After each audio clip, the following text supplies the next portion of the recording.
ভ্রমণ প্রেমিকদের স্বপ্নের ডেস্টিনেশনগুলির মধ্যে হিমাচল প্রদেশ অন্যতম। বরফে ঢাকা পাহাড়, সবুজে ঘেরা গাছপালা, রাস্তার দুপাশে বরফের স্তূপ, সবকিছু মিলে মনে হয় এ যেন স্বপ্নের রাজ্য। ছোটবেলা ছবিতে বা টিভিতে দেখা সেই পাহাড় পর্বতগুলি মনে হয় চোখের সামনে ভেসে উঠেছে। এই ট্যুরে আমরা সিমলা, কুলু, মানালি, মণিকরণ, সোলাং ভ্যালি, ধর্মশালা এবং ডালহৌসি কভার করব। আমি কথা দিচ্ছি আপনাদের অল্প টাকার বিনিময়ে হিমাচল প্রদেশ ঘুরিয়ে আনব। আপনারা শুধু এই ভিডিওটি শেষ পর্যন্ত দেখুন। তাহলে চলুন অযথা সময় নষ্ট না করে ভিডিওটি শুরু করা যাক। আরেকটি কথা না বললেই নয় যে আপনারা আমার চ্যানেলের ভিডিওগুলিতে এত ভালোবাসা দিয়েছেন যে ধন্যবাদ দেওয়ার মতো কোনো শব্দ আমার কাছে নেই। আপনাদের এই ভালোবাসা এবং সাপোর্ট হয়তো একদিন আমাদের এই চ্যানেলকে সফলতা অর্জন করতে সক্ষম করবে। এই ভিডিওতে যেই বিষয়গুলি নিয়ে আলোচনা করব সেগুলি হলো আপনারা কিভাবে এই স্বপ্নের রাজ্যে পৌঁছবেন, আপনাদের ট্যুর প্ল্যান কি হবে, আপনারা কোন কোন জায়গা ঘুরবেন, হিমাচল যাওয়ার সঠিক সময়, কতদিন সময় লাগবে এবং সবথেকে গুরুত্বপূর্ণ পয়েন্ট হচ্ছে আপনাদের কত টাকা খরচ হবে।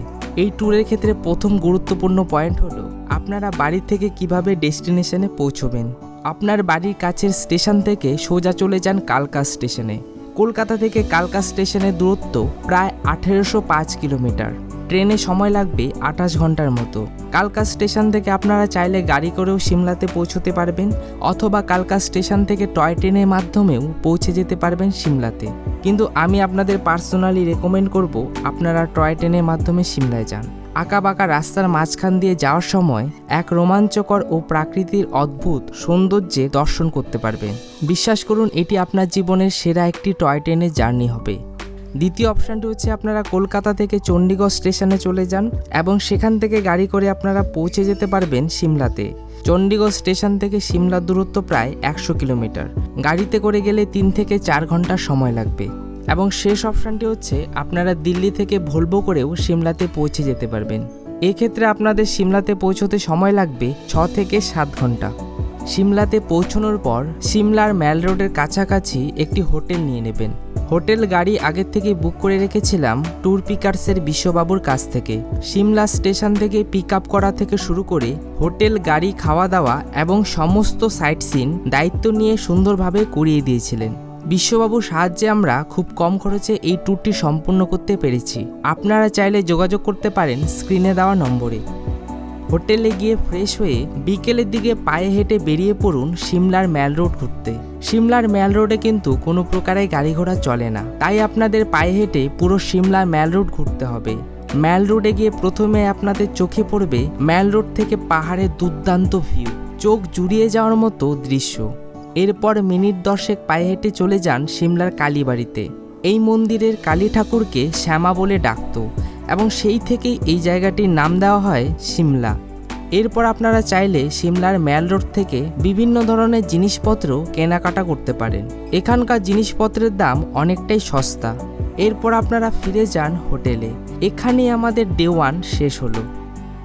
পরের দিন সকাল অর্থাৎ ডে 2। আজকে আমরা সকাল সকাল ব্রেকফাস্ট করে গাড়ি করে বেরিয়ে পড়ব মান্ডির উদ্দেশ্যে। সিমলা থেকে মান্ডির দূরত্ব 126 কিলোমিটার। সময় লাগে প্রায় 4 ঘন্টার মতো।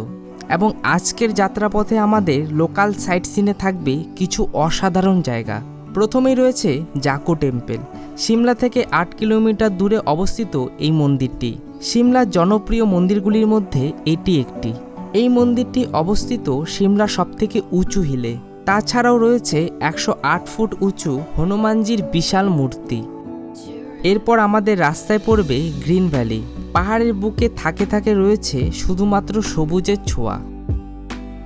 এরপর আমাদের নেক্সট ডেস্টিনেশন কুফরি। সিমলা থেকে 12 কিলোমিটার দূরে রয়েছে এই বিউটিফুল হিল স্টেশন।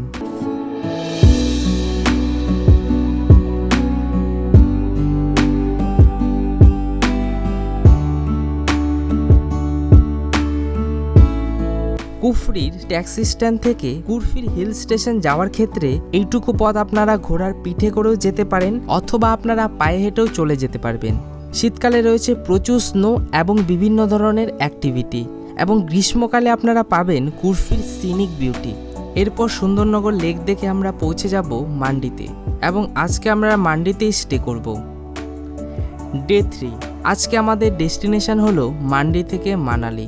আজকে আমাদের হাতে অনেকগুলো ভিউ পয়েন্ট রয়েছে, তাই আজকে আমরা সকাল সকাল বেরিয়ে পড়ব মানালির উদ্দেশ্যে। সাইট সিনের প্রথমেই রয়েছে মণিকরণের গুরুদুয়ার। মান্ডি থেকে প্রায় 96 কিলোমিটার দূরে, সময় লেগে যায় প্রায় 3 ঘন্টার মতো। আপনারা চাইলে এখানে বিনামূল্যে দুপুরে লাঞ্চ করে নিতে পারবেন। এরপরে রয়েছে কুলু। মণিকরণ থেকে কুলু দূরত্ব হলো 44 কিলোমিটার। কুলুতে আপনারা চাইলে রিভার রাফটিং করতে পারেন। অ্যাডভেঞ্চার এবং থ্রিলারের পারফেক্ট কম্বিনেশন। আপনারা পারলে অবশ্যই একবার ট্রাই করবেন। এরপর আমরা কুলুর শাল ফ্যাক্টরি ভিজিট করে সোজা চলে যাব মানালির বুদ্ধিস্ট টেম্পলে। কুলু থেকে 1 ঘন্টা সময় লাগে মানালিতে পৌঁছতে। এরপরে আমাদের সাইট সিনে রয়েছে হিড়িম্বা দেবী টেম্পল। ঐতিহাসিক এই মন্দিরটি মহাভারতের সঙ্গে যুক্ত। ভীমের স্ত্রী ছিলেন এই হিড়িম্বা দেবী ও তার পুত্র সন্তান ছিলেন ঘটোৎকচ, এবং এখান থেকে 100 মিটার দূরে রয়েছে ঘটোৎকচের মন্দির। আজকে আমাদের শেষ ডেস্টিনেশন হলো বনবিহার। এই পার্ককে মানালির নেচার পার্কও বলা হয়। এই পার্কটিতে কয়েক ঘন্টা কাটিয়ে এলেও মন ভরবে না। এরপর হোটেলে গিয়ে রেস্ট নিয়ে সন্ধ্যায় বেরিয়ে পড়ুন জমজমাট মানালির ম্যাল রোড দেখতে। আজকে আমরা মানালিতে স্টে করব। হিমাচল প্রদেশে যাওয়ার সঠিক সময়। আসলে হিমাচলে আসার সঠিক সময় পুরোপুরি ডিপেন্ড করে আপনাদের ওপরে। যেমন যারা সবুজে ঘেরা পাহাড়, পর্বত, গাছপালা দেখতে চান এবং অপরূপ সুন্দর প্রাকৃতিক রূপ দেখতে চান, তারা চলে আসুন জুন, জুলাই ও আগস্ট মাসে। আর যারা স্নো দেখতে পছন্দ করেন, তারা চলে আসুন ডিসেম্বর, জানুয়ারি ও ফেব্রুয়ারি মাসে। এবং যারা কম বাজেটে হিমাচল প্রদেশ যেতে চান, তারা চলে যান সেপ্টেম্বর, অক্টোবর ও নভেম্বর মাসে। আসল কথা হচ্ছে, আপনারা যেই সময়ে হিমাচলে যান না কেন, প্রতিটি সিজনেই এই জায়গাটি তার আলাদা রূপ আমাদের সামনে ফুটিয়ে তোলে। ডে 4। আজকে সকাল সকাল ব্রেকফাস্ট করে বেরিয়ে পড়ব সোলাং ভ্যালির উদ্দেশ্যে। আপনি যদি উইন্টারে সোলাং ভ্যালি যান, সেক্ষেত্রে রাস্তার দুপাশে স্নো ড্রেস রেন্টে পেয়ে যাবেন। আপনারা চাইলে 250 থেকে 300 টাকার বিনিময়ে ড্রেস নিয়ে নিতে পারবেন।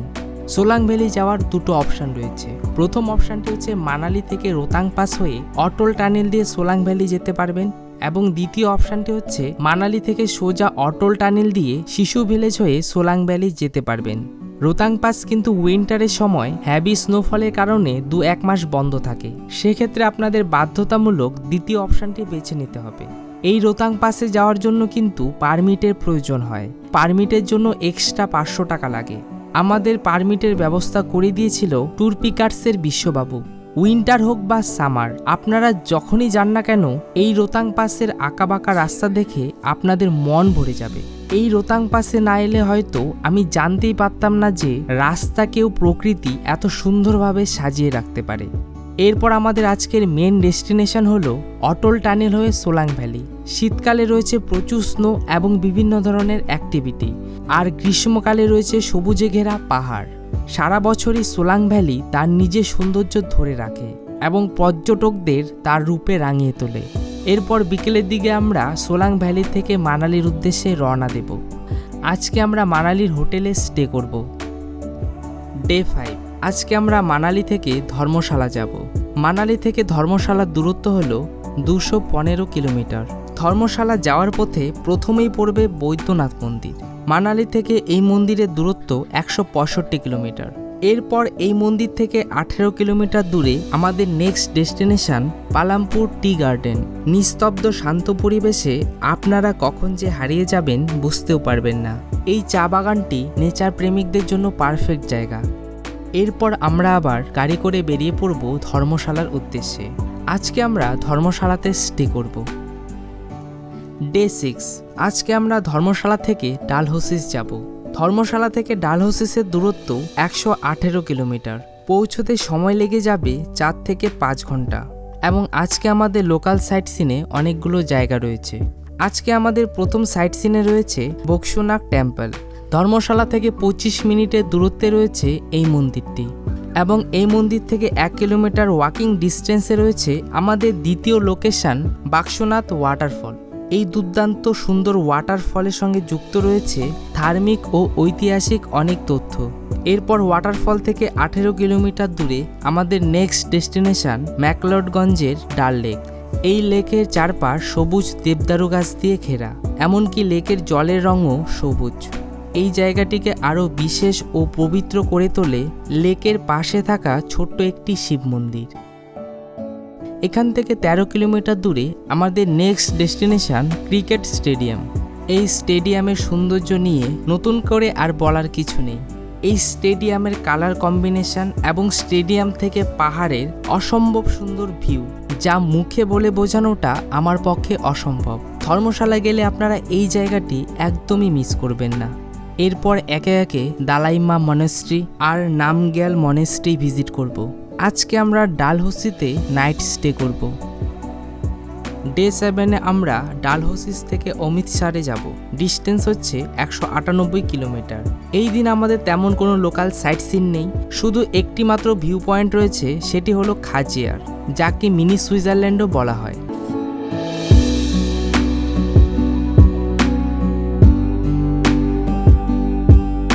আজকে আমরা অমৃতসরে নাইট স্টে করব।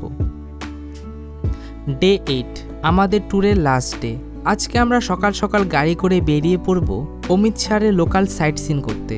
সাইট সিনে প্রথমেই রয়েছে গোল্ডেন টেম্পল। এই মন্দিরের নাম এমনি এমনি গোল্ডেন টেম্পল নয়, আসলে এই মন্দিরের কিছু অংশ সোনা দিয়ে তৈরি। এই মন্দির তৈরিতে মোট 500 কেজি সোনার ব্যবহার করা হয়েছে।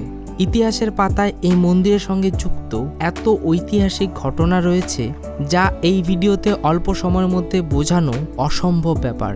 এই বিশাল মন্দির ঘুরে দেখতে আপনাদের অনেকটাই সময় কেটে যাবে। এখানে রয়েছে বিখ্যাত লঙ্গরখানা, চাইলে আপনারা দুপুরের খাবার এখান থেকে খেয়ে নিতে পারবেন। এরপর 5 থেকে 6 মিনিট পায়ে হেঁটে চলে যেতে পারবেন আমাদের নেক্সট ডেস্টিনেশন জালিয়ানওয়ালা বাগ। আশা করি আপনারা জালিয়ানওয়ালা বাগের হত্যাকাণ্ড সম্পর্কে অবশ্যই ইতিহাসে পড়েছেন। এখানে হাজার হাজার স্বাধীনতা সংগ্রামীরা শহীদ হয়েছিলেন। এরপর আমাদের লাস্ট ডেস্টিনেশন ওয়াঘা বর্ডার। আপনারা চেষ্টা করবেন 4টার আগে এখানে পৌঁছে যাওয়ার। এই ওয়াঘা বর্ডারের সেরিমনি শুরু হয় উইন্টারে 4:15 আর সামারে 5:15-তে। এই বিষয়ে আমাদের ট্যুর এজেন্সি ট্যুর পিকার্স পুরোপুরি হেল্প করেছিল। এরপর আমরা গাড়ি করে অমৃতসর স্টেশনে পৌঁছে যাব। এরপর সন্ধ্যার ট্রেনে রওনা দেব বাড়ির উদ্দেশ্যে। এখানেই আমাদের ট্যুর সমাপ্ত হলো। এরপর আসি খরচের হিসেবে। ট্যুর প্ল্যান করার আগে আপনাদের সবসময় চেষ্টা করতে হবে গ্রুপে আসার। গ্রুপে মিনিমাম 4 জন আর ম্যাক্সিমাম 9 জন হলে আপনারা কম খরচে যে কোনো ট্যুর কমপ্লিট করতে পারবেন। হিসেবে সুবিধার্থে আমরা ধরে নিলাম আপনারা 6 জনের একটি গ্রুপ আসবেন। একটি আর্টিকা গাড়িতে আপনারা 6 জন খুব কমফোর্টেবলি বসতে পারবেন। একটি আর্টিকা গাড়ি সিজন অফ সিজনে 4 থেকে 5,000 টাকা ভাড়া নেয়। আমরা অ্যাভারেজ 800 টাকা ধরে নিলাম। স্ট্যান্ডার্ড হোটেল ও খাওয়া দাওয়া নিয়ে খরচ পড়বে 1000 টাকা। এখানে কিন্তু লাঞ্চ ইনক্লুডেড নয়, শুধু ব্রেকফাস্ট ও ডিনার রয়েছে। 6 জনের গ্রুপে একজনের কত টাকা খরচ হবে সেটি আমরা দেখে নেব। ডে 1 কালকা স্টেশন থেকে সিমলাতে পৌঁছবো এবং সিমলাতে নাইট স্টে করব। এই দিন গাড়িতে খরচ পড়বে 800 টাকা। হোটেল ও খাওয়া দাওয়া মিলে খরচ পড়বে 800 টাকা। Day 2 Shimla local sightseeing করে মান্ডিতে পৌঁছবো। এই দিন গাড়িতে খরচ হবে 800 টাকা এবং হোটেল ও খাওয়া দাওয়ায় খরচ হবে 1000 টাকা। ডে 3 এই দিন আমরা মান্ডি থেকে মানালি যাব। খরচ হবে প্রায় সেম। গাড়িতে খরচ হবে 800 টাকা এবং হোটেল ও খাওয়া দাওয়ায় খরচ হবে 1000 টাকা। ডে 4 মানালি থেকে অটল টানেল হয়ে সোলাং ভ্যালি যাব। এই দিন গাড়িতে খরচ হবে 800 টাকা এবং হোটেল ও খাওয়া দাওয়ায় খরচ হবে 1000 টাকা। আর আপনারা যদি রোতাং পাস যান সেক্ষেত্রে আপনাদের এক্সট্রা 500 টাকা খরচ হবে। এক্সট্রা খরচগুলো আমরা পরে ধরছি। ডে 5-এ মানালি থেকে ধর্মশালা যাব এবং ধর্মশালাতেই নাইট স্টে করব। এই দিনের খরচও প্রায় সেম। ডে 6 এই দিন ধর্মশালা থেকে ডালহৌসি যাব এবং ডালহৌসিতে আমরা নাইট স্টে করব। এই দিন গাড়িতে খরচ হবে 800 টাকা এবং হোটেল ও খাওয়া দাওয়ায় খরচ হবে 1000 টাকা। ডে 7 ডালহৌসি থেকে খাজিয়ার হয়ে অমৃতসরে যাব এবং সেখানেই নাইট স্টে করব। ডে 7-এও খরচ আমাদের একই হবে। ডে 8 এদিন আমরা অমৃতসরে লোকাল সাইট সিন করে সন্ধ্যায় রওনা দেব বাড়ির উদ্দেশ্যে। এই দিন আমাদের গাড়িতে খরচ হবে 800 টাকা এবং খাওয়া দাওয়ায় খরচ হবে 200 টাকার মতো। এই ট্যুরে আপনাদের টোটাল খরচ হবে 13,400 টাকা। এবার আসে এক্সট্রা কিছু খরচের হিসেবে। ডে 1-এ এক্সট্রা খরচ শুধুমাত্র দুপুরের লাঞ্চ 300 টাকা। ডে 2-তে সেম খরচ এবং ডে 3-তেও। ডে 4-এ আপনারা যদি রোতাং পাস যান সেক্ষেত্রে পারমিট ও গাড়ি সহকারে এক্সট্রা 500 টাকা খরচ হবে আর দুপুরের লাঞ্চ 300 টাকা। ডে 5-এ শুধু লাঞ্চের 300 টাকা ডে 6 ও ডে 7-এও একই খরচ হবে। ডে 8-এ দুপুরের লাঞ্চ লঙ্গরে করে নিতে পারবেন। এই দিন এক্সট্রা কোনো খরচ নেই। এই ট্যুরে আপনাদের এক্সট্রা খরচ হবে 2600 টাকার মতো। এই ছিল আজকের ভিডিওটি ভালো লেগে থাকলে অবশ্যই লাইক করতে পারেন, আর ভিডিও ভালো না লাগলে ডিসলাইকও করতে পারেন। এবং আপনাদের এই ভিডিওটি কেমন লেগেছে আপনারা অবশ্যই কমেন্ট করে জানাবেন। আর আপনারা যদি এমনই ট্যুর গাইডের ভিডিও দেখতে চান তাহলে চ্যানেলটি অবশ্যই সাবস্ক্রাইব করবেন।